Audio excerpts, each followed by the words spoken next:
Hello and welcome to Growing Through Connection, a podcast that explores the life-changing impact of emotionally focused therapy. Join us as we discover how EFT helps create and secure lasting connections, leading to more fulfilling lives. In this special first season, we offer a series of short conversations with the late Dr. Sue Johnson, the pioneering visionary behind EFT. Sue shares her personal journey, reflects on the evolution of her work, and offers powerful insights into the science of emotional connection. So settle in and enjoy this unique opportunity to get to know Sue while discovering how EFT can deepen your relationships and enrich your life in ways you'd never imagined.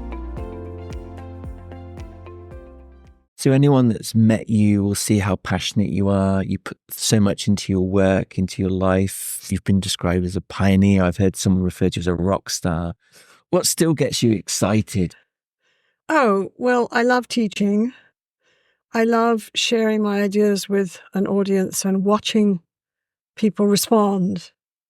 I love Q&As because people get to challenge me and ask interesting questions. And so I love teaching, but these days I'm just obsessed with EFIT, emotionally focused individual therapy. I mean, me and everyone else I know who worked with couples did it for years, but it's only in the last few years that we've said, okay, wait a minute, let's do what we've done with couples. Let's look at what we do. Let's look at tapes. Let's systematically talk about it. Let's, examine it, refine it. And we've done that. And I just love doing it. I don't see that many clients anymore, not at the moment, but I love working with clients. I learn from every client. I love doing EFIT. I love working with my wonderful colleague, Leanne Campbell. We have fun, we play, so I'm turned on by that. The primer we wrote that came out, was it last year or the year before now? I'm proud of that. So EFIT turns me on and working with clients turns me on. And in my life outside therapy, I'm a crazy, dedicated gardener.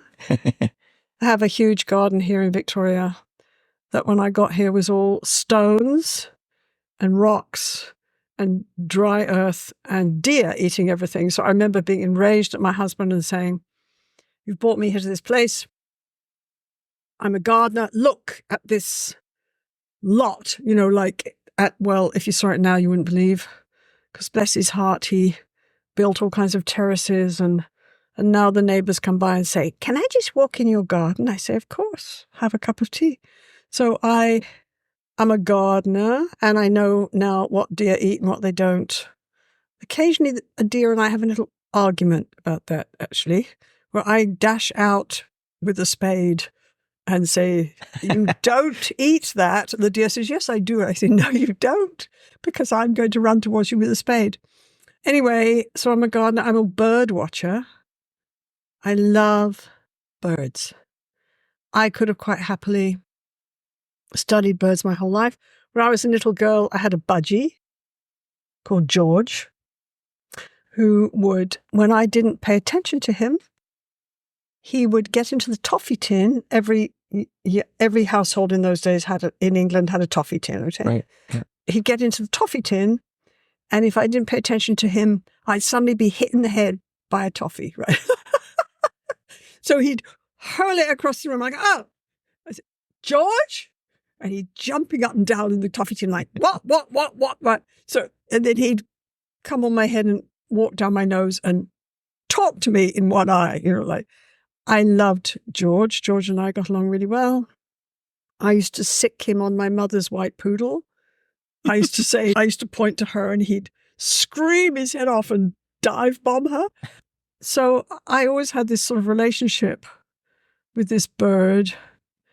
And as I grew up all over England, it's full of birds. And I just became more and more intoxicated with birds. Now I go out on the islands around Victoria and, with my binocs, and I'm fascinated by all the amazing, beautiful birds. So I'm very caught up in us saving birds, taking care of birds, valuing birds. So I bird watch, I garden, and I walk around in beautiful nature with my husband and my 2 lovely dogs. And sometimes all my children come as well, sometimes not, But yeah, that's kind of what I do to wind down, if I wind down. I'm trying to get better at it. But I must say it's still a challenge for me. I don't really wind down, if you know what I mean. I still go until I hit the wall and then sort of... sometimes I wake up in the middle of the night and go over a conversation or a point or something that happened in a talk, and my mind will just go around it. And what I find is if I manage to go to sleep again, I wake up in the morning and there's a voice in my head that says, well, this is, the answer to this. This is, and I go, oh, jolly good. Whoever that is in my head, thank you very much. Like my wonderful, wonderful Christian friend says, that's the Spirit talking to you. I say, okay, whoever it is, if it's a bit of me or whoever, I'm very grateful, right?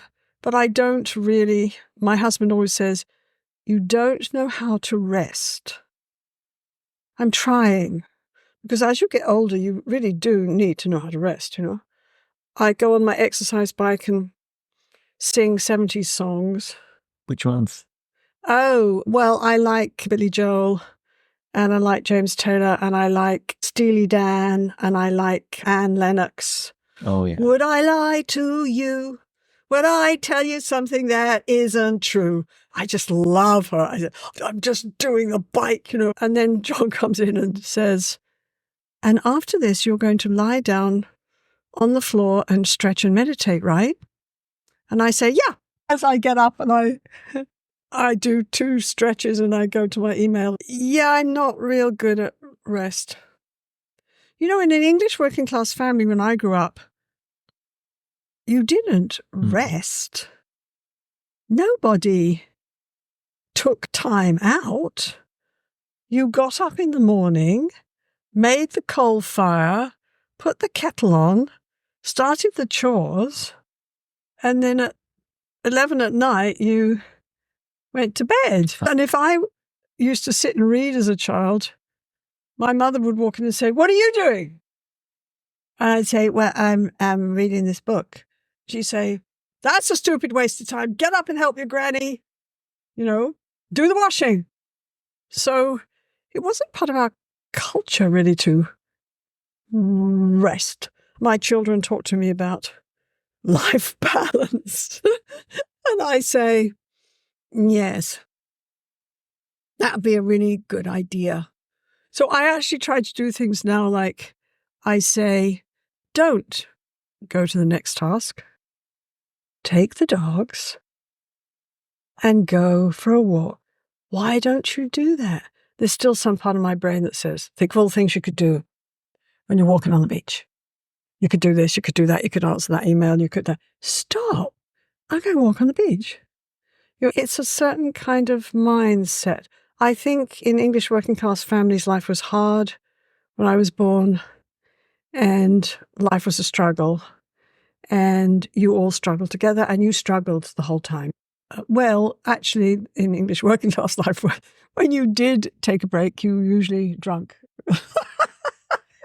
So, you had a few... Pass out. Yeah, you had a few scotches, and then you took a break because you were, done. Thank you for joining us on Growing Through Connection. As we conclude, remember that connection is at the heart of human experience. Keep exploring, keep connecting, and we'll see you next time on Growing Through Connection. This podcast is a production of Sue Johnson. Learn more about EFT at drsuejohnson.com and at the International Center for Excellence in Emotionally Focused Therapy site at iceft.com. To find a qualified emotionally focused therapist in your area, visit iceft.com and click on our Find an EFT Therapist directory. If you enjoyed this podcast, please leave us a 5-star rating and be sure to tell your friends. Until next time, stay connected.